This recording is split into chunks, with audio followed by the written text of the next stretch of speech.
हिंदू धर्म में एकादशी तिथि का विशेष महत्व है। इस तिथि में भगवान विष्णु की पूजा अर्चना की जाती है। कार्तिक माह की कृष्ण पक्ष की एकादशी को रमा एकादशी व्रत कहा जाता है। ऐसे में यदि आप एकादशी व्रत करते हैं तो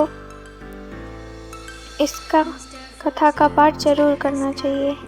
चलिए पहले जान लेते हैं कि किस तिथि को रमा एकादशी पड़ रही है 2024 में, फिर इसकी कथा सुनाता है। तो इस बार 2024 में 27 अक्टूबर 5:30 से प्रारंभ होगी और इसका पारण समय रहेगा 28 अक्टूबर 7:50 पे। कहा जाता है कि पारण समय तक ही एकादशी का व्रत तोड़ देना चाहिए, वरना ये भगवान स्वीकार नहीं करते हैं।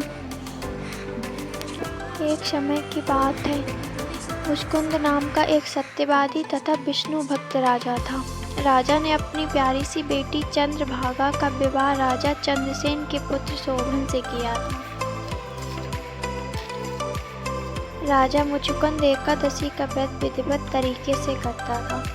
इतना ही नहीं, उसकी प्रजा भी एकादशी के नियमों का अच्छी तरह से पालन करती थी। एक बार कार्तिक मास के दौरान शोभन ससुराल आया। उस दिन रमा एकादशी का व्रत था। राजा ने घोषणा कर दी कि सभी लोग रमा एकादशी का व्रत नियम पूर्वक करेंगे। राजा की पुत्री चंद्रभागा को लगा कि ऐसे में उसके पति को अधिक पीड़ा होगी, क्योंकि वह बहुत कमजोर हृदय का था। जब शोभन ने राजा का आदेश सुना तो पत्नी के पास आया और इस व्रत से बचने का उपाय पूछा। उसने कहा कि यह व्रत करने से वह मर जाएगा। इस पर चंद्रभागा ने कहा कि इस राज्य में रमा एकादशी के दिन कोई भोजन नहीं करता है। यदि आप व्रत नहीं कर सकते हैं तो दूसरी जगह चले जाएं। इस पर शोभन ने कहा कि वह मर जाएगा किंतु दूसरी जगह नहीं जाएगा, वह व्रत करेगा। उसने रमा एकादशी व्रत किया, लेकिन भूख से बुरा हाल हो गया था। रमा एकादशी की रात्रि की समय जागरण भी था। वह रात शोभन के लिए असहनीय थी। अगले दिन सूर्योदय से पूर्व भूखे शोभन की मौत हो गई। ऐसे में राजा मुचुकुंद ने अपनी दामाद शोभन का शव को जल प्रवाह कर दिया था और अपनी बेटी को सती न होने का आदेश दिया। उसने बेटी से भगवान विष्णु पर आस्था रखने को कहा। पिता की आज्ञा मानकर बेटी ने व्रत को पूरा किया। उधर रमा एकादशी के व्रत के प्रभाव से शोभन जीवित हो गया और उसे विष्णु कृपा से मर्दराचल पर्वत पर देवपुर नामक उत्तम नगर मिला। राजा शोभन ने राज्य में स्वर्ण मणियां आभूषण की कोई कमी नहीं थी। एक दिन राजा मुचुकुंद के नगर का एक ब्राह्मण तीर्थ यात्रा करते हुए शोभन के नगर में पहुंचा, जहां उसने राजा शोभन से मुलाकात की। राजा ने अपनी पत्नी चंद्रभागा तथा ससुर मुचुकुंद के बारे में पूछा। ब्राह्मण ने कहा कि वह कुशल है। आप बताएं, रमा एकादशी का व्रत करने के कारण आपकी मृत्यु हो गई थी। अपने बारे में बताएं, फिर आपको इतना सुंदर नगर कैसे प्राप्त हुआ। जब शोभन ने कहा कि यह सब रमा एकादशी व्रत का फल है, लेकिन यह अस्थिर है, क्योंकि यह व्रत विवशता में किया था, जिस कारण अस्थिर नगर मिला, लेकिन चंद्रभागा इसे स्थिर कर सकती है।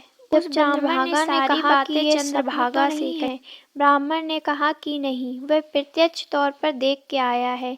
उसने चंद्रभागा से कहा कि तुम कुछ ऐसा उपाय करो जिससे वह नगर स्थिर हो जाए।